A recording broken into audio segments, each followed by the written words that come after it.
کیا آپ اس شخص کے بارے میں جانتے ہیں جو آج سے ہزاروں سال پہلے پیدا ہوا لیکن آج بھی ہمارے درمیان میں موجود ہے؟ یہ شخص مختلف موقعوں پر ہمارے سامنے آتا ہے اور ہمیں راہ دکھاتا ہے۔ دوستو، یہ ویڈیو دنیا کے سب سے پراسرار شخص کے متعلق ہے، جن کے بارے میں ہر دور کے لوگ ہمیشہ تلاش میں رہتے ہیں، جن کا نام حضرت خضر علیہ السلام ہے۔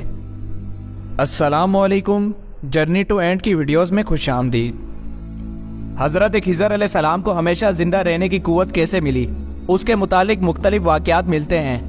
ابن عساکر نے تاریخ دمشق میں لکھا ہے کہ جب حضرت آدم علیہ السلام کی وفات کا وقت آیا تو آپ نے اپنے تمام لڑکوں کو جمع کر کے فرمایا، اے میرے بیٹو، بے شک اللہ تبارک و تعالی زمین والوں پر ایک بڑا عذاب نازل فرمانے والا ہے، تو میری وفات کے بعد میرے جسم کو غار میں رکھ دینا، یہاں تک کہ میں سکون پا جاؤں تو میرے جسم کو ملک شام میں دفن کر دینا۔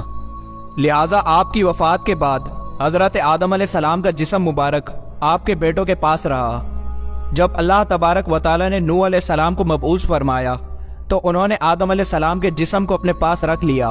جس وقت اللہ تبارک و تعالی نے زمین پر طوفان بھیجا اور پوری زمین ایک زمانے تک ڈوبی رہی، پھر طوفان ختم ہونے کے بعد حضرت نوح علیہ السلام شہر بابل میں آ کر ٹھہرے اور اپنے تینوں بیٹوں حام، سام اور یافس کو وصیت کی کہ آدم علیہ السلام کے جسم مبارک کو اس غار سے لا کر شام میں دفن کر دو جہاں انہوں نے وصیت کی تھی۔ تو ان لڑکوں نے کہا، زمین وحشت ناک ہے، نہ کوئی زمین سے مانوس ہے اور نہ وہاں کا راستہ جانتا ہے۔ حضرت نوح علیہ السلام نے کہا، حضرت آدم علیہ السلام نے اس شخص کے لیے جو ان کے جسم کو دفن کرے گا قیامت تک کے لیے زندہ رہنے کی دعا کی ہے۔ پھر آپ کا جسم مبارک اسی طرح رہا یہاں تک کہ آدم کے ایک سلبی اولاد جن کا نام خضر تھا، انہوں نے آپ کے جسم مبارک کو دفن کیا۔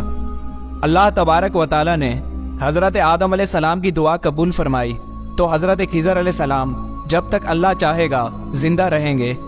حضرت خضر علیہ السلام کی کنیت ابو العباس اور نام بلیہ تھا۔ ان کے والد کا نام ملکان تھا۔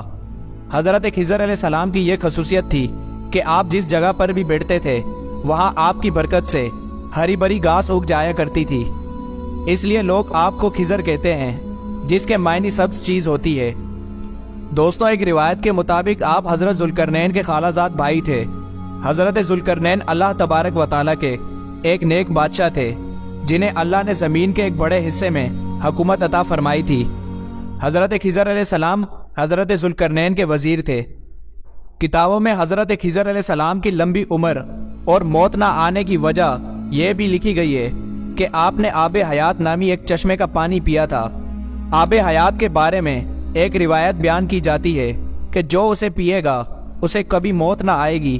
توریت کے باب یوحنا میں آب حیات کا ذکر یوں ملتا ہے، پھر اس نے مجھے بلور کی طرح چمکتا ہوا آب حیات کا ایک دریا دکھایا جو خدا کے تخت سے نکل کر اس شہر کے درمیان میں بہتا تھا اور دریا کے پار زندگی کا درخت تھا۔ آب حیات کا ذکر قدیم داستانوں اور کتابوں میں بھی ملتا ہے۔ ان داستانوں میں 3 شخص کا ذکر کیا گیا ہے جو کہ آب حیات تک پہنچ گئے تھے۔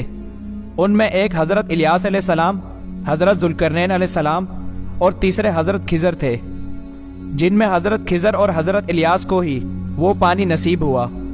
بعض روایتوں کے مطابق حضرت ذوالقرنین نے قدیم تاریخی کتابوں میں پڑھا تھا کہ سام بن نوح کی اولاد میں سے ایک شخص چشمہ حیات سے پانی پی لے گا تو اس کو موت نہ آئے گی، اس لیے حضرت ذوالقرنین نے پانی کی تلاش میں مغرب کا سفر کیا تھا۔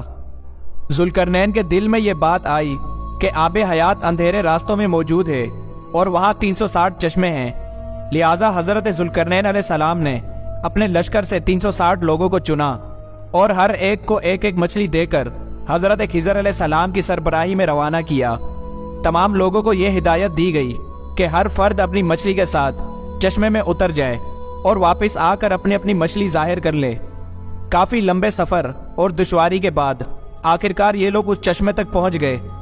جب واپس آئے تو ذوالقرنین نے کہا کہ سب اپنی مچھلی واپس کرا دیں، لہٰذا سب نے اپنی مچھلی پیش کر دی سوائے حضرت خضر علیہ السلام کے۔ ذوالقرنین نے دریافت کیا تو انہوں نے بتایا کہ میں جب چشمے میں اترا تو مچھلی میرے ہاتھ سے نکل کر پانی میں چلی گئی۔ میں نے غوطہ لگا کر اسے پکڑنے کی بہت کوشش کی مگر ناکام رہا۔ ذوالقرنین نے کہا